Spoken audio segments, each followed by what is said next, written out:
카톡 차단당했어요. 이제 완전히 끝난 거겠죠. 헤어지고 상대방이 나를 차단했을 때 많은 분들이 이렇게 여쭤보십니다. 이 사람은 정말 나를 다시는 만나고 싶지 않은가 보다. 이런 씁쓸함, 연락할 수단이 없어졌다는 막막함, 완전히 단절된 것 같은 상실감, 여러 복합적인 감정을 가지고 있을 겁니다. 그런데 오늘 저는 차단이 꼭 끝을 의미하는 건 아니라는 걸 말씀드려 보려고 합니다. 제 영상을 한 3개 이상 정도 보신 분이라면 아시겠지만 저는 무작정 위로를 하는 사람이 아니에요. 그런 위로는 친구나 가족도 충분히 해줄 수 있는 거잖아요. 또 재회를 원하시는 분들이 얼마나 쉽게 희망을 품는지, 또 그 희망 때문에 얼마나 더 고통스러워 하는지 잘 알기 때문에 함부로 괜찮다, 다시 올 거다, 잘 될 거다 이런 말씀은 드리지 않겠습니다. 하지만 분명한 건 헤어진 전 연인이 차단한 행동에는 각기 다른 동기가 있다는 거예요. 물론 상대방이 나를 차단했다는 건 지금 당장은 나로 인한 스트레스가 크고 그 상황이 싫다는 뜻은 맞습니다. 이 사실에 대해선 이견이 없어요.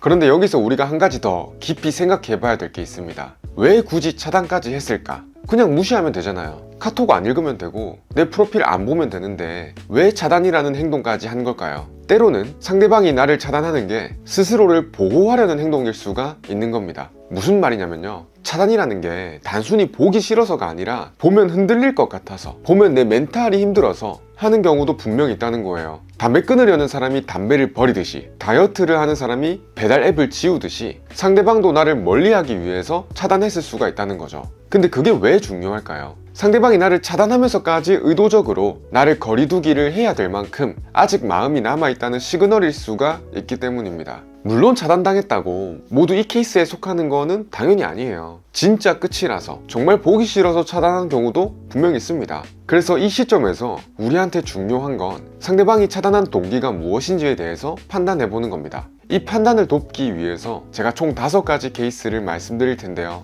여러분이 만약 차단당한 상황이라면 내가 이 케이스에 해당되는지 안 되는지 한번 고민해 보시면 좋겠습니다. 제가 말씀드리는 내용에 해당되는 게 많을수록 상대방이 우리를 차단한 건 꼴 보기 싫어서가 아니라 흔들릴까 봐일 가능성이 높습니다. 첫째로는 상대방이 평소에 나를 디스하는 말을 자주 한 경우예요. 너는 나보다 괜찮은 사람 못 만난다. 내가 마음만 먹으면 예쁜 사람은 쉽게 만날 수가 있다. 이런 식으로 상대방이 평소에 나의 가치를 은근히 깎아내리는 말을 많이 한 경우라면 어떨까요?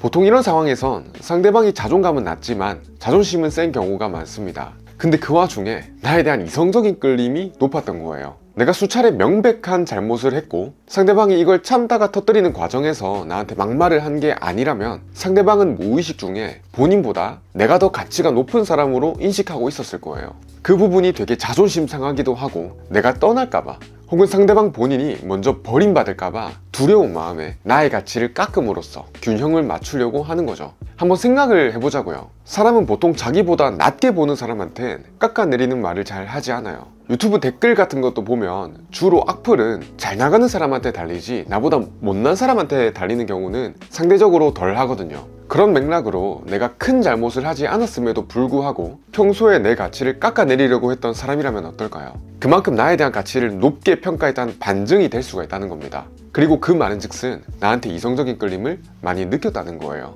그래서 이런 경우엔 상대방이 나랑 헤어지고 차단을 하는 건 지금 상대방의 시야에 내가 들어오는 게 상대방 딴엔 참기가 힘들고 멘탈이 흔들리기 때문일 가능성이 높다는 거죠. 다음으로 차단을 긍정적인 면으로 해석할 수 있는 경우 두 번째는 상대방이 나에게 집착이나 질투가 많았던 경우예요. 질투나 집착이 많았다는 건 뭘 의미할까요? 상대방의 정서적인 결핍의 문제든 뭐든 나를 계속해서 본인 옆에 잡아놓고 싶었다는 겁니다. 질투하고 집착하는 사람들한테 물어보면 본인의 그런 모습이 멋없고 자존심 상하는 모습이라는 걸 대부분 아십니다. 하지만 그걸 알면서도 또 그걸 뛰어넘을 만큼 나를 좋아했던 거예요. 그런데 한편으로는 그만큼 본인도 힘들었을 겁니다. 집착과 질투에는 그걸 받는 사람도 쉽지 않지만 하는 사람도 필연적으로 감정 소모가 크거든요.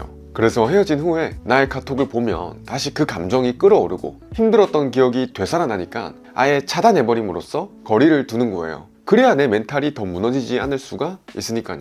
다음으로 차단을 긍정적인 면으로 해석할 수 있는 경우 세 번째는 사귀는 동안에 자주 싸우고 자주 화해한 경우예요. 서로 헤어질 듯이 싸우다가도 다시 화해하길 반복했던 커플들은 본인들이 서로에게 느끼는 감정, 유대감, 연결감이 꽤 끈끈한 경우가 많습니다. 그래서 정말 아니다 싶은 이유로 참다가 헤어지더라도 둘 다 서로 부여잡고 울고불고 힘들어하다가 재회하는 경우가 많은 거예요. 하지만 결국에 서로 바뀌지 않을 거라는 그 문제로 헤어지는 거기 때문에 다신 만나선 안 된다, 고생길이 열리는 거다, 이렇게 스스로 되뇌이는 노력을 하는 거예요. 근데 그만큼 마음이 큰 상태에서 헤어진 거기 때문에 이별 후에는 또 쉽게 흔들리게 됩니다. 결국 우리의 감정은 이성을 이기는 경우가 많거든요. 이런 상황에서 상대방의 카톡 프사를 보면 마음이 약해지고, 인스타를 보면 괜히 나를 잊고 잘 지냈는지 불안해지게 되고, 그래서 차라리 차단해버리는 거죠. 안 보는 게 내 마음에 편하기도 하고 내 결심을 굳히는 데 도움이 되니까요. 다음으로 차단을 긍정적인 면으로 해석할 수 있는 경우 네 번째는 상대방의 자존감이 낮은 경우예요. 자존감이 낮은 사람은 대체로 멘탈이 약한 경우가 많아요. 겉으로는 괜찮은 척해도 속으로는 태풍처럼 마음이 흔들리고 있을 가능성이 높다는 거죠. 그래서 상대방이 겉으로는 세 보이고 쿨해 보였을지라도 곰곰이 그 사람이 했던 말이나 행동 이면을 잘 살펴봤을 때 자존감이 낮다 하면, 낮은 게 보인다면 차단을 한 게 본인을 지키기 위해서 한 행동이지 나를 그만큼 싫어해서 한 행동이 아닐 수가 있다는 거예요. 자기가 먼저 연락하기에는 두렵고, 그렇다고 해서 가만히 있기에는 불안하고, 그런 감정의 소용돌이에서 본인의 자존감이 점점 깎여 나가는 게 느껴지는 거예요. 그렇게 혼자 견디는 시간이 너무 힘드니까 다이어트 할 때 과자 안 보이게 숨겨놓듯이 나를 차단해버리는 거죠. 마지막으로 차단을 긍정적인 면으로도 해석할 수 있는 경우 다섯 번째는 1년 이상 만난 경우예요.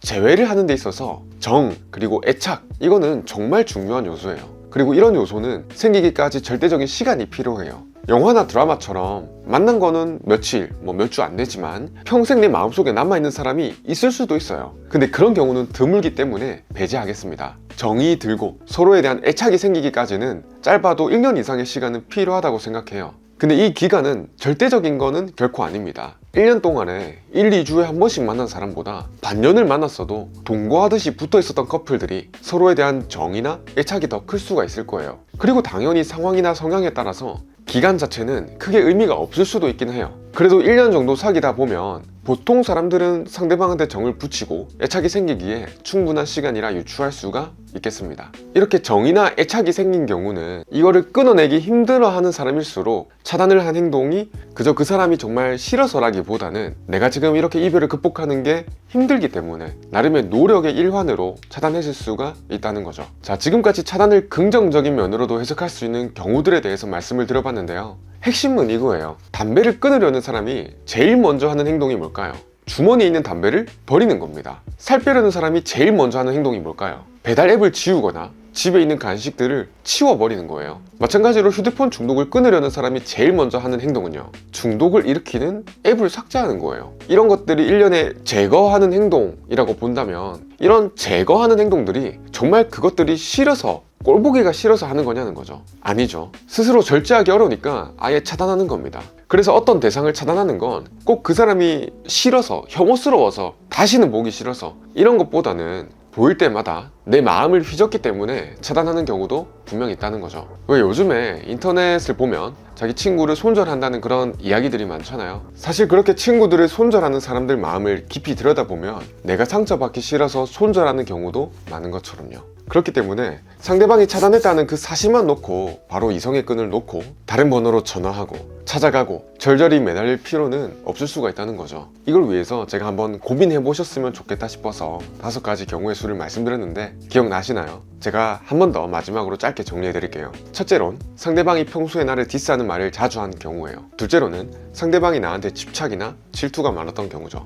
셋째로는 사귀는 동안에 자주 싸우고 자주 화해한 경우예요. 네 번째로는 상대방의 자존감이 낮은 경우입니다. 마지막 5번째로는 1년 이상 만난 경우예요. 사실 더 구체적인 거로는 정이나 애착이 많이 쌓였을 때라는 거죠. 제가 말씀드린 이 내용들에 해당되는 게 많을수록 상대방이 나를 차단했다는 거는 후폭풍을 겪지 않기 위한 나름의 노력일 수가 있습니다. 물론 저는 차단 자체를 무조건 긍정적으로 보지는 않습니다. 지나치게 매달려서 차단당했을 수도 있고 정말 끝이라서 상대방이 나를 보기 힘들어서, 보기 싫어서 차단했을 수도 있겠죠. 하지만 모든 차단을 부정적으로만 해석하면 충분히 극복이 가능한 상황도 괜한 나의 불안함과 두려움으로 다급하게 매달리는 그런 더 파국적인 상황을 만들 수도 있기 때문에 조금 더 분석적으로 판단해 볼 필요가 있다고 말씀드리고 싶어요. 오늘 말씀드린 항목들 중에 해당되는 게 많다면 상대방한테 나에 대한 감정이 아직 살아있을 가능성이 높습니다. 그리고 감정이 살아있다면 상대방은 지금 당장의 스트레스 상황이 지나갔을 때 점점 나에 대한 미화가 진행될 것이고 궁금한 마음에 차단을 풀게 될 수 있다는 것을 말씀드리고 싶었어요. 네, 오늘 영상은 여기까지고요. 오늘 내용이 도움되셨다면 좋아요 한 번만 눌러주시면 감사드리겠습니다. 영상 끝까지 봐주셔서 감사합니다. 행복하시길 바랍니다.